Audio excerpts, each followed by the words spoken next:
Ladies and gentlemen, I'm here with the GOAT himself, Jumpmaster Roger Vickers, first sergeant retired. He was the guy that, as a young sergeant, when I was learning to be a jump master, the one that I looked up to. Like, even back then, he was the man. He was the man. Didn't you win the very first Jump Master of the Year competition? Is that right? Uh, I did. Actually a story behind that, but yes, Oh I my did. gosh. Okay, well, let's start there. Tell me some, like, so good. Again, guys and gals, this here is the desire of a guy like me to get our stories told before we're too old or too sick to tell them. One of my old Jumpmaster buddies, Robert Maggot, his wife called me a few years ago, about 10 years ago, and said Rob is sick. He can't remember anything. Oh, And really? yeah. And so I called Rob on the phone and I recorded our conversation. And that became the bones of this Marshall in the Middle Heroes I Know. We're all Okay. just one doctor visit away from realizing we got stage 4 cancer or some kind of Yeah. crazy something. And so after Maggot's got sick. And by the way, he's doing really well. I talked to him not long ago. His memory's much better, and everything is going great. But Great. that started. I called Dan Bennett, I called Joe Stout, I called Command Sergeant Major Adams. Yeah. Um, and then I've tried to get our stories told. I've done over almost 200 stories now that I've gotten told. And so I'm here with Roger Vickers, and he's getting his beer and his shot ready, and we're getting ready to tell a few airborne Jumpmaster stories. Again, he was the guy that I looked up to as this is the one that is what right looks like. And Well, so, you ain't got enough time for the stories I got. well, good. I good. Well, let's start off. Tell me a story. Tell me a story, Jumpmaster. Okay, so Jumpmaster of the Year was the first time I ever told a two-star general no, that I was not going to do something. Oh hell. Um, so I had left Jumpmaster school for like the third time. Um, and Hugh Shelton was the division commander at the time. He was a two-star. You may recognize that name. He went on to be the chairman of Joint Chiefs later on in his life. Um, but Hugh Shelton is the one that started the Jumpmaster of the Year competition, and I think I was a scout platoon sergeant at the time in the 3504, and Abe Turner was a battalion commander. And he went on to be a two-star general. And they said, "Hey, there's going to be this Jump Master of the Year competition, and we want you to enter." And I said, "Well, I'm not going to enter it because I was a black hat for 6 or 8 years at the time." I said, "I'm not going to do that. This is for guys that work and jump master and do stuff." I said, "I'm not going to enter that. I could talk you through the JMPI sequence right now if I had to." And they said, "Okay, well, we wanted you to enter." And about 3 days later, I get a call. "Hey, General Shelton wants to see you at division headquarters." And so I went up there and seen General Shelton, and he said, "I understand you don't want to enter this competition." I said, "No, sir, I'm not gonna enter it. It's not fair." He said, "Well, the rules of the game are, and I think it's changed since then, but you got to have left the Jumpmaster School for a year, and then you can enter the competition." I said, "I'm not entering that competition." Wrong man to say you're not going to do something to. Will, if you ever met Hugh Shelton, that's not the man to say no to.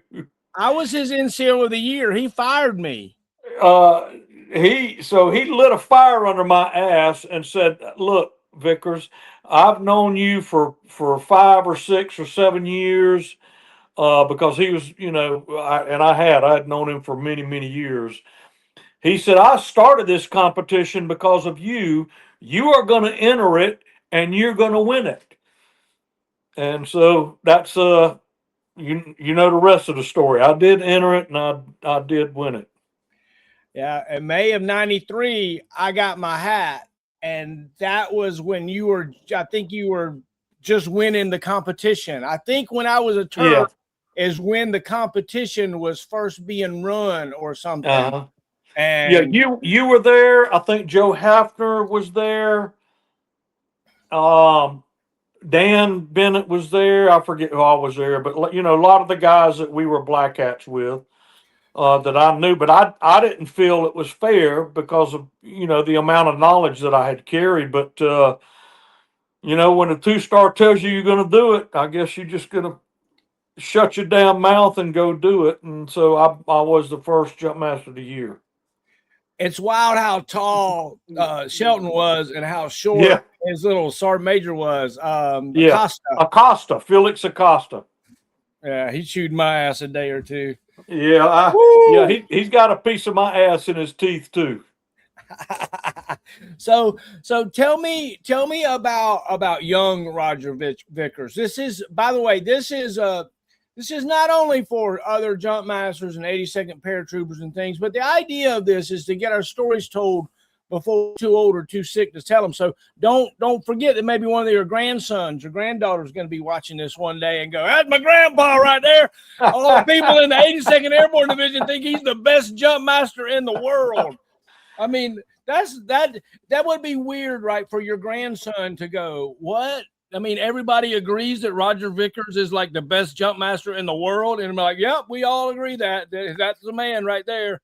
What's it like to think like that? Do you realize that there is a generation of us that came up in the '90s that look to you as the guy? Well, brother, I would say that I had the greatest mentors. And I'll probably skip a name, and I hope they forgive me. But I had Ronald Blackmore, Jerome Holmes, Enrique Rodriguez.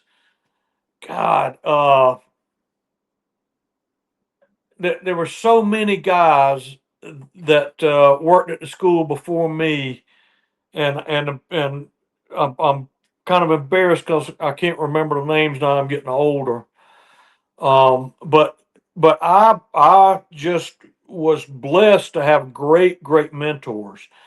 And so I was going to get out of the Army. I was in Charlie Company 2504. I was going to get out because I'd had my fill, and there was a battalion commander then was a guy named Mike Steele, and he went on to be the division commander later. I got stories about him. But he said, "What will it take for you to stay in?" I said, "Well, if I could be a black hat at Jumpmaster School, I would stay in." He said, "Well, I can't get you the hat, but I can get you the interview." And he did. I got the interview, and I became the first ever E5 black hat at the 82nd Airborne Division Jumpmaster School at the time. Amen. So when was But that? I When had, did you like I get your said, hat? I had so many uh, Master Sergeant Colgan, Mike Hill. I mean, I could just go down the list of black hats that were my mentors that trained and developed me. Finaccio, God, I could talk for the next 3 hours and names just pop into my head of guys that were just great predecessors to me that taught me everything I knew about being a black hat. And you were the epitome of the professional, as you know, Will, because you were a black hat, and you were the cream of the crop of the 82nd Airborne Division back then. For sure. You walked around division area with your little black hat on. People moved out of the way. Yeah, And during the airborne operation, you got up on that C-130 or C-141 with a clipboard and a little red and blue pencil, man. People were like, "Oh yeah, no. Oh yeah. no. Oh no." Yeah, so I What was think I it? served a total of 8 years. My last stint was as a first sergeant down there. I was, again, another story. I was the first ever first sergeant at Jumpmaster School. Um, I was a E7P, and because I was a young E7P, I was the first sergeant of I think of HHC 150, somewhere in the 504, and some other guys got promoted ahead of me, and a guy named Hugh Shelton, you may have heard that name, um, says, okay, well, we'll just make the Advanced Airborne School NCOIC at the time a first sergeant position, and we'll put Vickers down there, and he'll be a first sergeant. And so I was a first sergeant of Jumpmaster School. Amen. Amen. That's wow. What year was that? Oh man, that would have been 97 time frame, 97, 98. Yeah. Yeah. I left in 96. It's wild to think about all those times. And were you so back when you were a turd, did you have fitting and wearing, or were you nomenclature?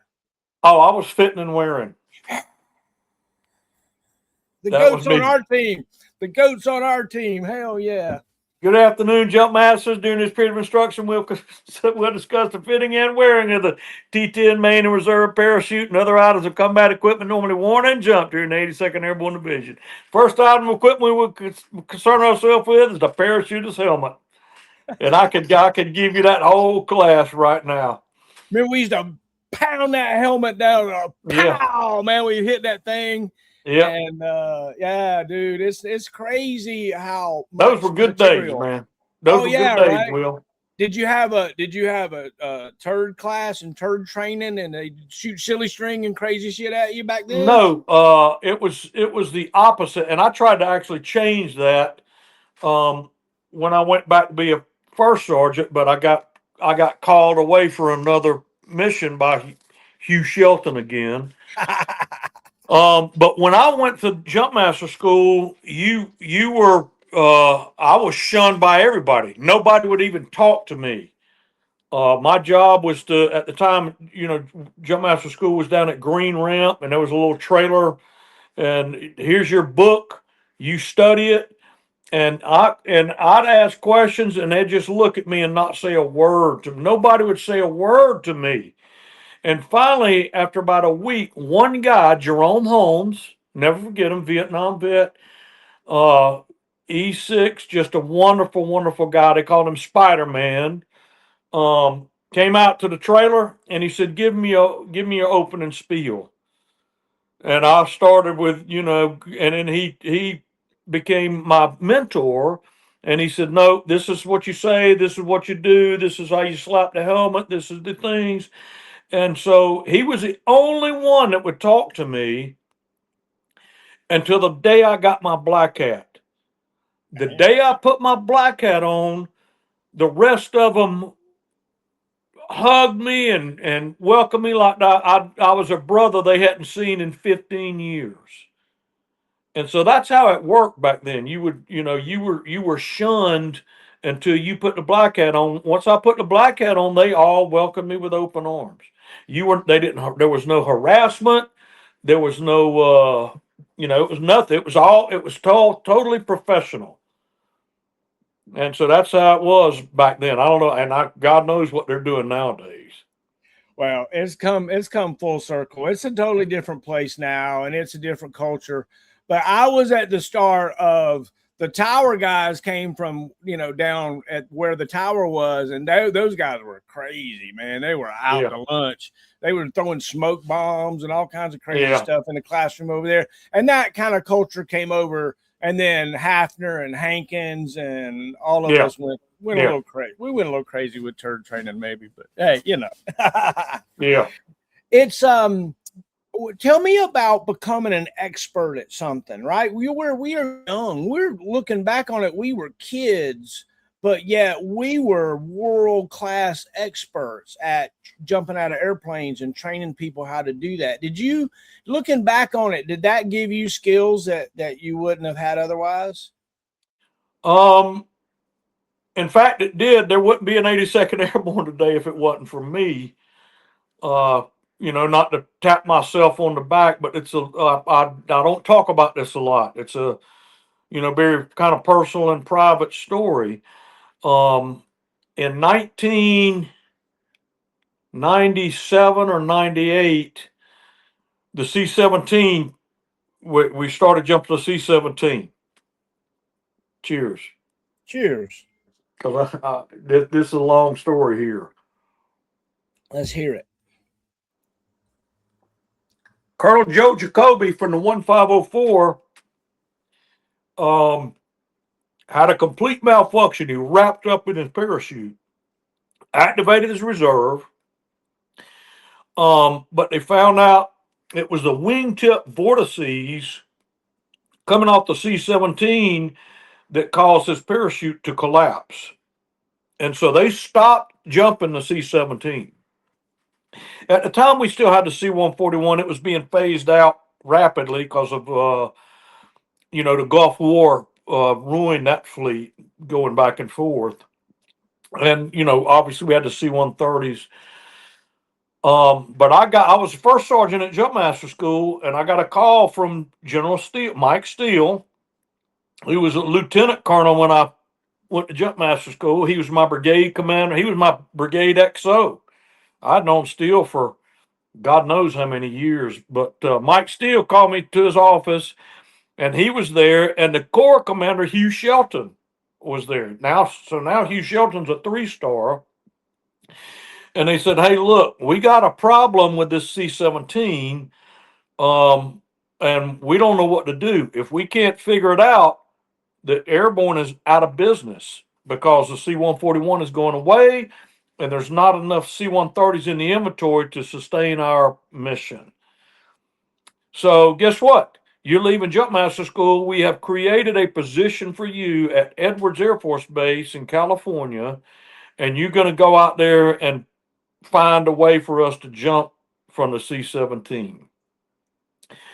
And so sure enough, I went out there, and I'll never forget, this is a great story. My first meeting with McDonnell Douglas, the guys that at the time they sold it since, but McDonnell Douglas, they had some Air Force guy with like 15 jumps, but he was an aeronautical engineer or, some pocket protector wearing fucker. Can I cuss on this Go for video? it. Go for it. And he says, and we're in this meeting, and this is my first meeting now. He says, this is not a C-17 problem, it's a training problem. He said, when a guy goes out and he tucks his chin on his chest, if he's looking with his eyeballs left or right, the concave of his eyeballs will cause him to spin, and that's going to cause problems with this aircraft. And I said, well, son of a bitch, we need to change JMPI. When you get to squat and hold, are you hanging left or right? Because that's going to, the concave of your penis down there is going to affect the way. And so I explained to the guys at McDonnell Douglas, that's not, you got to make this thing idiot proof. And so long story short, it took 2 years to do it. But what we did, the Reader's Digest of the story is we changed the deck angle to 6 degrees like that. And then guys started hitting deployment bags. And we're like, well, fuck, well, now what do we do? And I said, well, damn, we jumped a 20-foot static line out of Blackhawks. Why can't we do it out of the C-17? And so we tried that, had a guy from Natick Laboratories that was there with me. And so he and I were the first one to jump the 20-foot static line, and they're still jumping a 20-foot static line today out of the C-17 at a 6-degree deck angle. And so there you go. So my experience worked in its favor to the airborne community. Amen. Amen. Yeah, that was dangerous times back then. And it was really wild to think about jumping out and getting hit by the deployment bag or your parachute collapsing. Yeah. Because they, like you said, a training error. Yeah. Right. So I when I retired, I had 782 static line jumps. Dude, that's a lot of Well, that's because I was you had to jump like 30 times before you could put a live jumper up. Like I'm not a live jumper, but I had to jump 30 times 15 from each door before we could test it with what they called a live jumper. But I was making big money now. I made money as I made test jumper pay, test pilot pay, because I was on the original C-17, first one off the production line, remote duty pay, because I was at Edwards Air Force. I was making big money. But it's where we are today, is jumping that 20-foot static. I think they call it now the universal static line. All right. Tell me about young Roger. Where are you from? When did you, what year were you born? Where'd you grow up? I was born in 1960. Grew up in a little town called Fitzgerald, Georgia. My family's still there. I go there probably 2-3 times a year to go deer hunting, hog hunting. I go every year for Thanksgiving to spend it with my family. And I left there on July the 5th, 1978, I guess it was, 77, 78, and went in the 82nd Airborne Division and retired out of there. I spent 1 year in Korea, and the rest of my time was right there in the 82nd. That is so wild. The culture back then. You were an 11 Bravo. Yeah. And Ranger qualified. Is that right? Nope. I never went to Ranger Never school went to because Ranger school. I tried to go several times.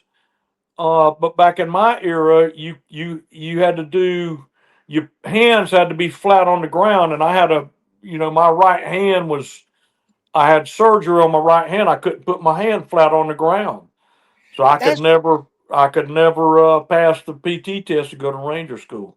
That's one thing I did remember about you. You had an injured hand. Yeah. I'll be danged. How did that happen? When I was 10 years old, I was in a car wreck, and it was cut completely off, and I had got lucky, because you're talking, 1970 then, 69 or 70, and I had a hand specialist that put it all back together, and I had to get all kind of waivers just to go in the Army. Wow. And then I heard it again, jumping, not static line, believe it or not, but free fall.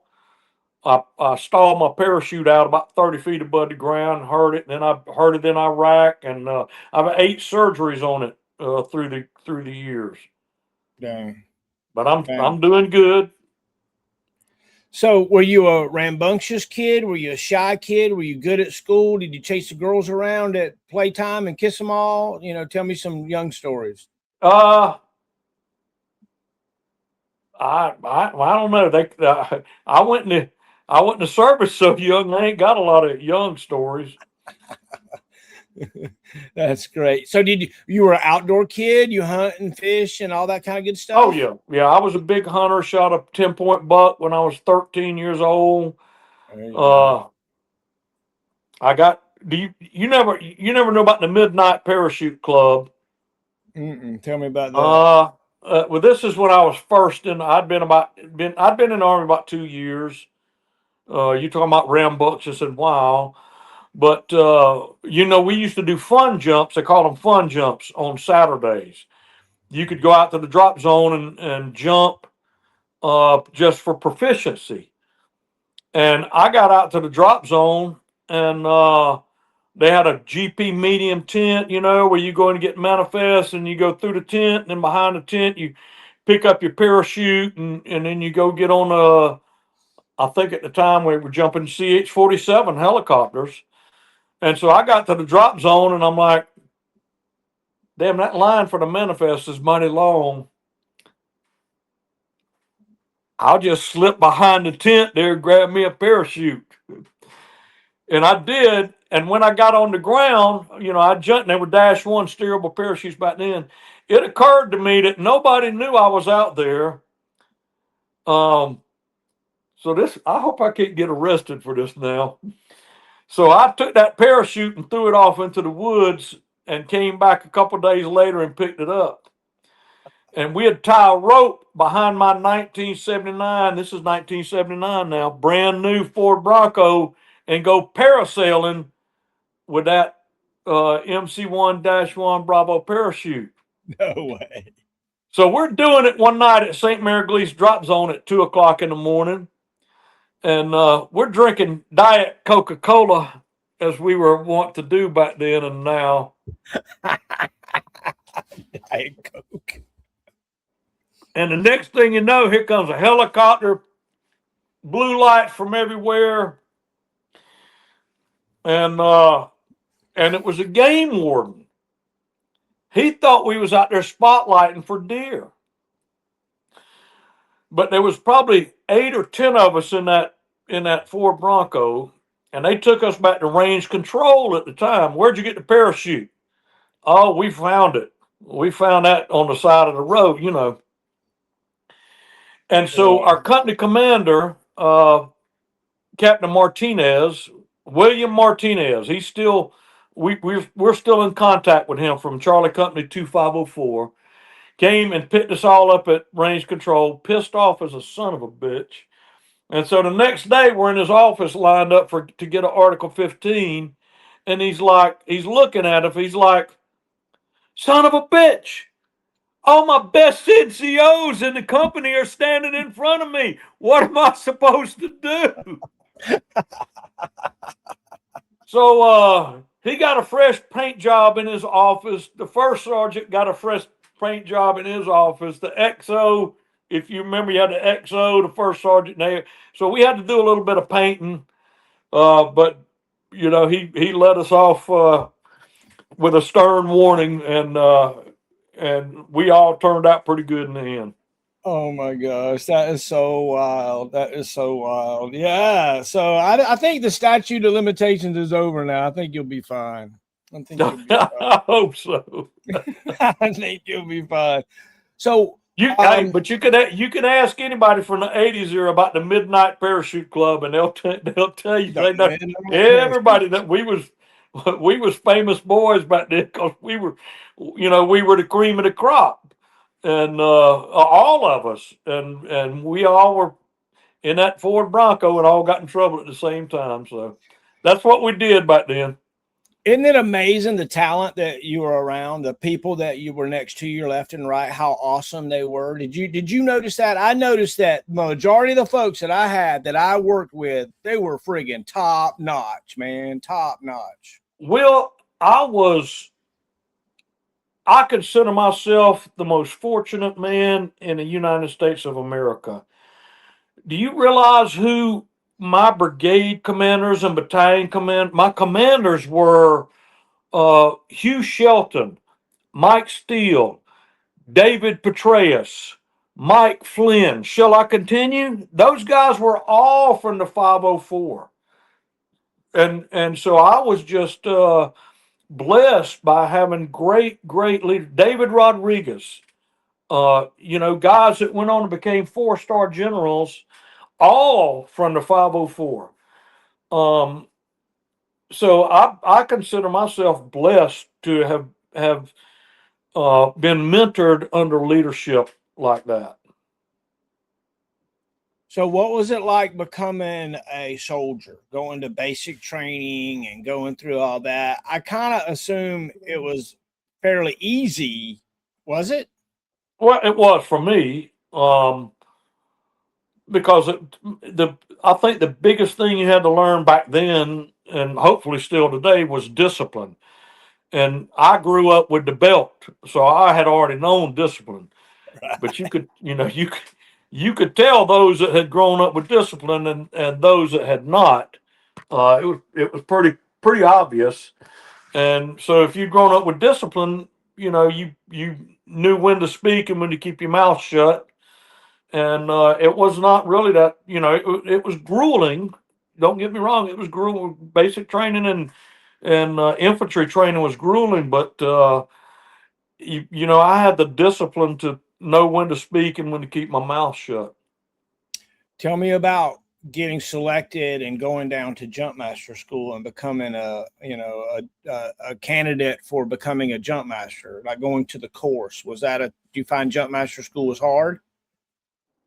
Yeah. Well, like I said, our Jumpmaster school at the time you taught and I taught was the hardest school in the Army. We had about a 50 or 60% graduation rate. And I can't tell. Well, I'm preaching to the choir here, but for those watching, we had inspector general investigations, congressional investigations, senatorial inquiries. There was that we were constantly under the gun of why is your graduation rate so low? And we would invite them in, and here you go. This is the standard. This is the test. You can either lower the standard or make the test easier. Which one are you going to do? Because lives depend on it. And I bet I went through probably 20 or 30 um, congressional, senatorial, or inspector general type investigations that we just open our books, and here it is. We got nothing to hide. It's a tough school, and the standards are such that because you got to deploy in 18 hours, and in that 18-hour sequence, you've got a limited amount of time to inspect your jumpers, make sure their equipment is fitted properly, and nothing's wrong that's going to injure or kill them before they get on the plane, and get them loaded up on that plane. So it was a tough school. Oh yeah. Oh yeah, for sure. Did you pass first time through? I did. I remember my first day of JMPI. I went over time by 7 seconds. That guy showed me a clock, 5:07. I was like, oh man. But I came back the next day and I got it. Good man. That was tough, dude. There was there was a lot of people, snot bubbles popping, all the way to the gate, as they kicked rocks, and they didn't make the standard. It was definitely a tough thing. Was there a time where as an instructor you got like caught in the middle? Like, I'll give you an example. One time we had a sitting battalion commander come and flunk out of PWAC because he wouldn't hang. He wanted to do the little weak peaks, and I went up and actually flew with him so that I could watch. And sure enough, he was scared, but he threw a fit. Did you ever have anything as a hat where there was some kind of you talked about all these congressionals. Tell me a good example of one. General James Lindsay's son failed, and JMPI. He made it through, and he was at JMPI. He failed, and the next day, General Lindsay was standing there watching his son, and he failed again. And he came back to the next class and passed, but it's like, hey, sir, I got it. You're the CG, but and that's your son, but he didn't make it. And we showed General Lindsay, sir, these are the deficiencies on the 3 jumpers.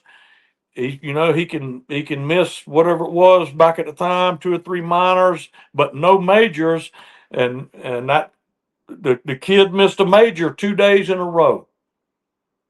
And General Lindsay was standing right there, and he said, well, he'll be back next class. And sure enough, the kid came back next class and passed. But, there's that kind of pressure when you got a 2-star standing over your shoulder watching what you're doing. Oh, yeah, for sure. For sure. Did you have any mishaps that you were a part of that you were able to, like, I know Hafner did a lot of accident investigations and things. We did,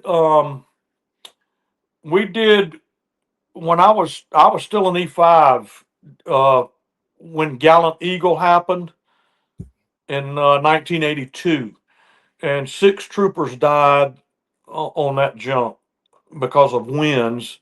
I think one died as a tow jumper. He was jumping Dragon missile jump pack.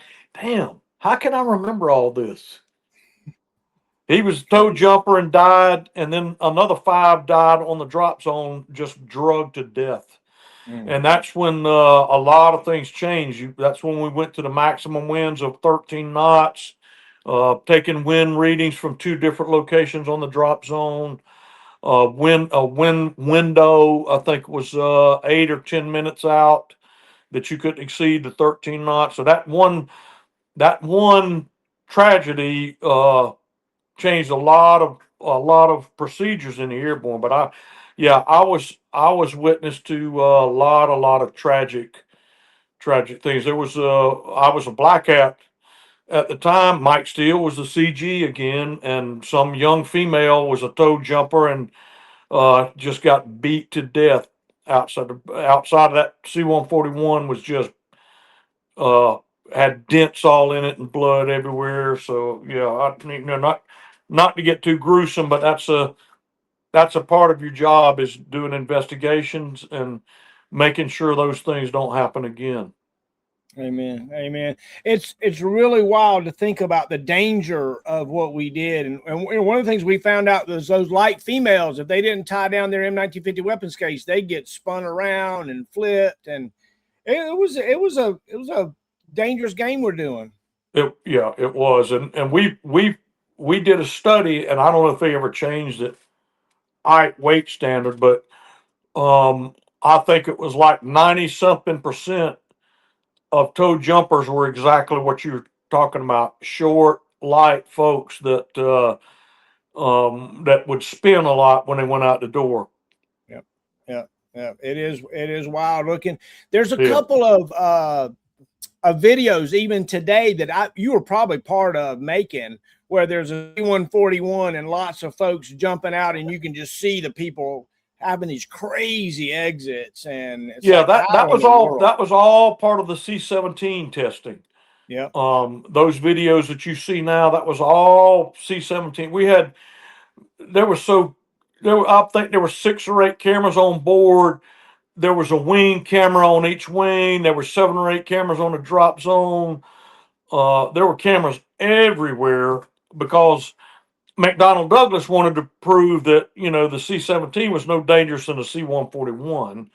But like I said earlier, you got to make that the thing's got to be idiot proof. You got to have the best jumper to the kid just out of jump school jump out of that thing and be safe. But we did that. We fixed it. So here's a question for you. You just got a letter from the president. It said, Vickers, we need you back in the Army, but you can choose what unit you go to and what rank you're wearing. So where are you going to go to and what are you going to do? I'm gonna go to the 504 and be a first sergeant. Amen. Amen. I said I want to go to the third of the fourth ADA there at Bragg and be a section sergeant again. That's Yeah. having a Avenger. That's what I want to go play with. So yeah. What was it like to stop jumping and being a part of that community? Was it tough to kind of step away and not, beat your chest and say, "Hey man, I'm the expert at this"? Yeah, for me, brother, not at all. Because, like I said, I jumped 782 times, and I still live right here at Fort Bragg, and I hear them C-17s flying over at night, and I don't wish I was back on one more time. I got my fill of it. Wow. Um, I would jump. Like I alluded to earlier, I would put on. It was just me, and I'd put on 10 or 12 parachutes and fit them and then take them off and just lay them on the seat. And I had great, it was test pilots, cream of the crop of the Air Force. And I would go and jump, and, all the cameras from 40 different angles taking pictures. And I would hit the ground, and I would just take my parachute off, and there's a truck waiting on me. Somebody else picked my truck up. I got on the truck. It took me back to the airfield. Well, them damn pilots were waiting on me with the ramp down, and I'd get on there, and maybe 3 minutes, about enough time for me to get my parachute on, and didn't have no JMPI back then. That's probably stuff I shouldn't be disclosing, but I never got JMPI and never had a safety. My safety was a loadmaster, and I jumped 12, 15 times a day, and that's how we got it done. I love it. I love it. So, you bring up something that's really, really an interesting kind of subject. I don't think that as a jump master that we really save lives with our JMPI process. But what we do is we give we look the jumper in the eye. We give them confidence because we understand the equipment, and that our step is really, as much as anything, a formality in a lot of situations. What do you think about that statement? I disagree. With the exception of static line misrouted around a static line stow bar, which you damn near got to do intentionally, I have found every single major that we use: canopy release assembly and properly assemble, exposed canopy on reserve, 2 turns into pack closing tie, pack closing tie in the wrong position. All the majors, I have found them on a jumper. Amen. I love it. So I think, I wouldn't say that I necessarily saved a life. Maybe I did, maybe I didn't, but it was considered a major because it could cause death or injury if the guy went out the door with those things wrong with his gear. Amen. Amen. Amen. So, what was your favorite aircraft to Jumpmaster? Oh wow. Probably the CH-47. I like the Wow. CH-47. I love jump mastering and jumping that. Because probably 95% of the time you were jumping Hollywood anyway. But the CH-47 was just easy to jump out of. It was a good, it was a good jump. You didn't get buffeted around or anything, and very rarely did you have twists in your suspension line. So I always enjoyed the CH-47. But Oh I've man. I've jumped them all from the C-119, C-123, C-130, C-141, C-17, C-5A, UH-1, UH-60, I've jumped them all. And that C5 is a big sucker to be jumping out of. And that Yeah, sucker screams, man. It's yeah, screaming, yeah, just trying to stay in the air. yeah. So, what what is it about the military that you loved or enjoyed, or maybe what is it about the military that you disliked? Was there a polarizing something about the military? I don't think so, Will. I, just having spent, the best years of my life in the military. I love the military, and I still do. In fact, I don't know if you know this, but I'm married to a French national, and she was doing it years before I ever met her, but I've joined her since. We raise money every year, and we take World War II veterans back to Normandy, France, for the anniversary of D-Day. Love it. And so this year we took 6 World War II veterans. 2 of them were the first wave on Utah Beach. One was in the Pacific Theater, I think, on Higgins boats. One was in Okinawa. One was a C-47 pilot, dropped the 82nd Airborne on D-Day. And those guys are just young minds, as crystal clear as you could even imagine. And it's just a treasure to be around them, and to honor their history and to listen to their stories and to honor the brothers that they lost, in World War II. It's a legacy that I like to enjoy and to live. Amen. Amen. So what is there something maybe you learned from one of those veterans that you could share with the rest of us about their experience or what they said? Or I just can't imagine talking to a pilot of one of those, C-47s that was flying over the English Channel, heading into France. That's crazy.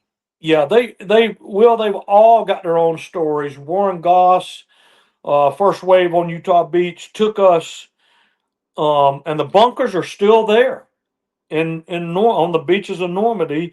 He said this bunker right here was the first one we took, and then we took the one to the left, and then the next one to the left, and then behind it was a communications bunker, and we took that out, and that communications bunker served as an Allied Forces bunker until the end of the war. So stories like that. Alan Shapiro, the C-47 pilot, this would have been 2 years ago, at 80th anniversary. I said, Alan, we're going to take you to the airfield, and there's a C-47 there. We're going to let you take a picture standing next to it. And I had been talking to the guy that owned the plane, and so what actually happened was we got Alan to the plane, got him on the plane, took off, and the pilot stepped out of the cockpit and let him fly the damn plane. I love it. And That's there must have been 20 people on the plane, and there was not a dry eye amen. on that airplane. Everybody was squalling like little babies. He came out, yeah. He was, 100 years old, and he was just loving it. We had it was just a wonderful time. I love it. So tell me about your time. Did you spend some time deployed? Yeah, I was in the Gulf War with the 504, of course. But like I said, all of my time was with the 82nd. I spent a year in Korea, which was the 82nd Airborne Division, not on jump status. Amen. And then I was a year in Korea, came home for 3 or 4 days, and deployed to Saudi Arabia. Oh wow! So you were in Korea in 89, 90. Yeah, 89 and 90. Yeah. I'll be done. So what was it about the Advanced Airborne School and a black hat that you looked at your commander and said, I'll re-enlist if I can go do that? Was there, what about that? I think that was just a big deal, Will, when we were young kids. And I loved jumping. I loved everything about the parachute. I wanted to know everything there was to know about the parachute. And that's what just excited me. And it's what, had it not been for Mike Steele and William Martinez, I'd probably be bagging groceries at the food line somewhere. But they got me a chance to go interview, and like I said, as a young E5, first ever time E5 ever became a black hat, and I'm 86. Just a couple of months afterwards, but it was just something that always appealed to me, and that I latched on to, and I excelled at in life. Was that being a jump master.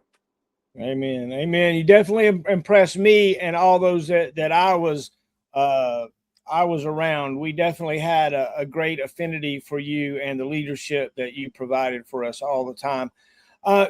Tell me about how maybe Ardennes and that culture affected you. Did you, like me, when I ran up and down Ardennes and was part of the division, it was like I was lifted up a different level. It's like putting on that maroon beret gave me a different, I don't know. Did it affect you? I know when I went down to the division museum, when I was in replacement and I saw all the Medal of Honor winners and all that stuff. Did that stuff affect you? I mean, I was well brainwashed is kind of what I'm saying. Yeah,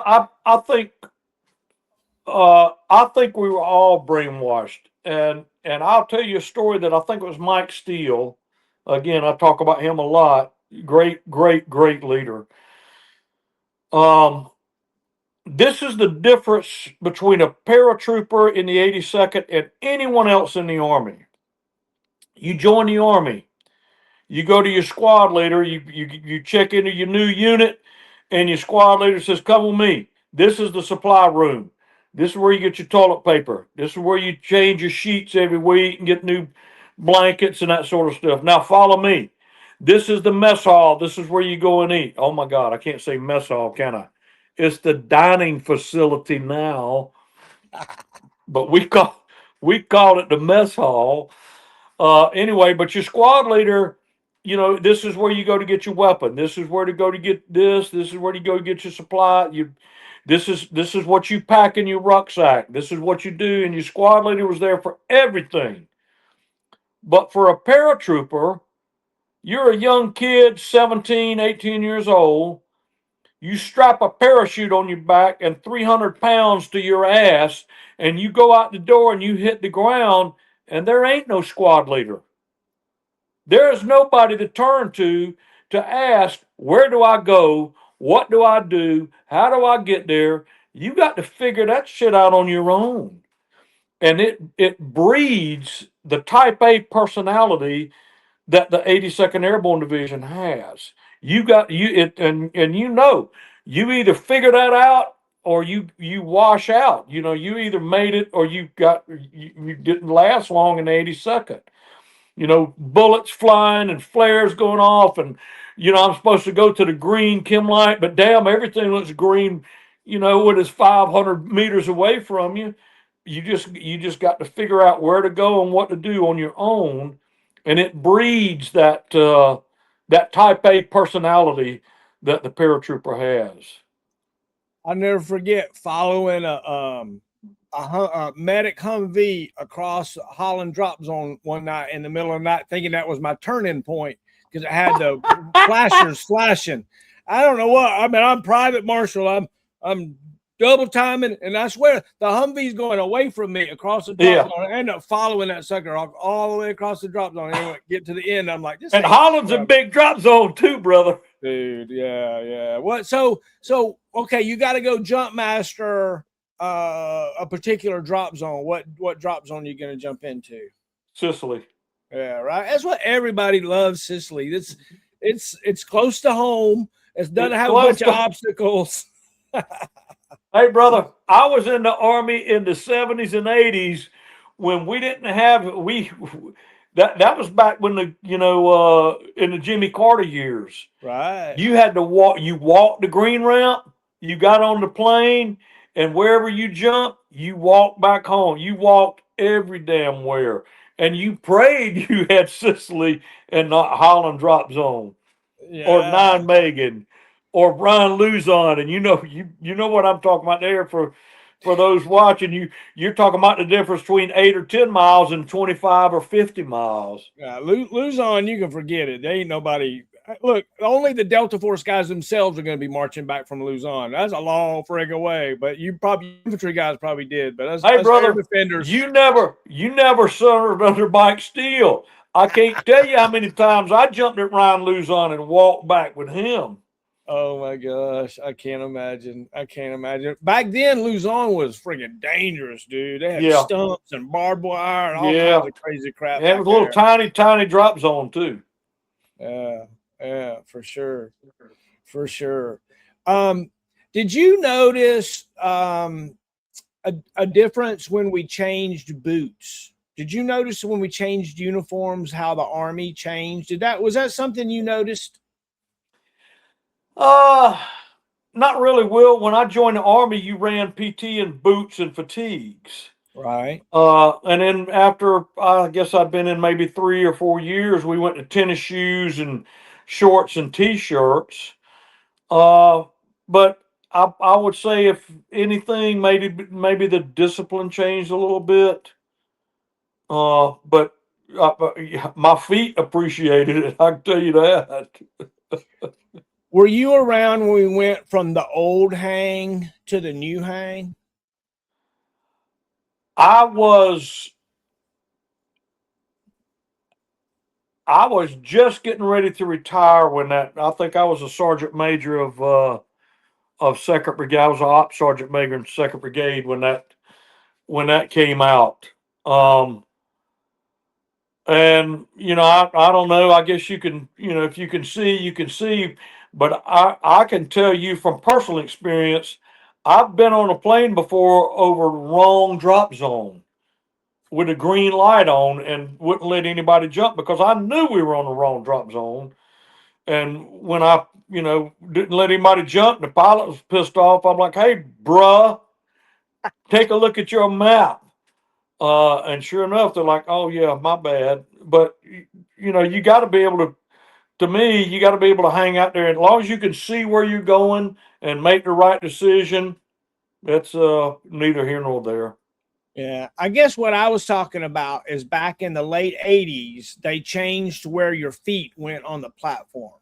back in the late 80s, right before I went to Jumpmaster school, you used to put your heels out on the edge of the platform and go all the way out and do a multi-directional check. Before I went to Jumpmaster school in 1990, they changed that. But we had our feet inside on the platform. We still kicked the down locks, but we didn't put our feet out on the platform itself. Oh, I thought that didn't change till the late 90s. Maybe they did it earlier than that, but I was always a hanger, if you will, up until my last jump. So that's a neat thing too, right? Those of the folks that were trained would look at those that are around them that weren't trained and say, watch this. And then they'd go out, right? And they'd be like, who are you going to report me to? Yeah, great times. Great times. Did you have any accidents happen in front of you? Did you ever have anything like bad while you were a jump master or a leader? I never had a malfunction. As far as I know, I never had any serious injuries on any aircraft that I jump mastered. What I found was probably about, I don't know, 50, 60, 70% is a confidence in the jump master. And that started with pre-jump training. And and I know, I could give pre-jump training in probably about 6 minutes. Because I'd listened to it 10,000 times and given it 10,000 more. And when jumpers hear that, and when they see you doing JMPI at the speed that you do it and I did it, there's a confidence in them and you know what I'm talking about. You've been with jump masters where there's a line with 5 guys or 6 guys with 300 pounds on their ass, and they're going to stand in that line to not go to this one guy with only one guy in front of him. It's all about confidence. For sure. Yeah. I'll never forget my first JMPI. I'm a young sergeant. I go to Jumpmaster school. I get my little thing. This was before we come up with the armbands. We just had tape back then. We used to wrap tape around, but before we come up with them fancy armbands, I'm standing there with my little yellow tape on my arm, and I'm looking around and hoping somebody will come up and let me JMPI him. And one guy comes up and says, "You just graduated, right?" And I'm like, "Roger." He goes, "The most current and qualified jump master here." And he did like this. And I'm like, hell yeah. There you go. Protector flap. I moved the static line around and everything. Yeah, it is a big time good feeling. It's huge, especially as a young sergeant, Yeah. Well, that's one of the things that, looking back, I'm 21 years old, dumb as a box of rocks as the real world. I don't know crap as the real. I got a million bad decisions to make. Testosterone's running through my body like it's almost like I was part of the midnight jump club or something, right? Crazy, you could never believe that you would do something like that. But looking back on it, I can't believe we made it through those times, right? Yeah. The lights would go out. We'd have a power outage on our dens, and we'd have bottle rockets and start being shot. Hey, classified, top secret info. I have no knowledge of it, but I've heard that Charlie Company 2504 used to throw CS grenades into the artillery barracks on the opposite side of the lawn over there. And I'd heard of, I don't know, I don't have any first-hand knowledge, but I heard of a guy with a 1979 Ford Bronco that would get 6 or 8 of his buddies in a bottle of Jack Daniels and drive around through the impact area looking for parachute flare parachutes to hang up in their room in the barracks. No way. Now, how them some bitches are still alive today, I don't know, but that's the story that I've been told. Oh my gosh! I was just looking for the keys to Area J, Sarge. Oh man! Oh, it's been a blast to talk to you, Jumpmaster. Well, it's good to talk to you too, Will. I hadn't heard from you in years, and it's good to see you, and good to talk to you, and good to share with you. What, you got any more, man? As we close this out, so I'm not saying we got to close it out now. We go another hour, okay? No, I'm good, brother. I'm good. I've spilled enough to put me in jail for the next 20 years. One of the things I would love for you to do, you can stay seated, but before we get out of here, if you would call your fictional unit to attention, maybe, you think you're an old first sergeant, you say company, attention, and then salute. And, I would love to hear you say First Sergeant Vickers, signing out or something like that. I would love to get that. Our soldier, we love to hear our leaders, our voices and call us to attention. So that's part of the tradition. Would you do that for me? How about, are you ready? Yeah. Advanced Airborne School, attention!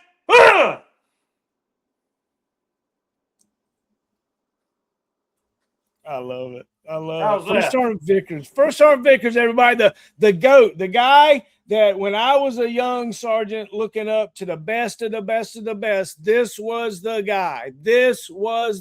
And he stands as the GOAT to this day.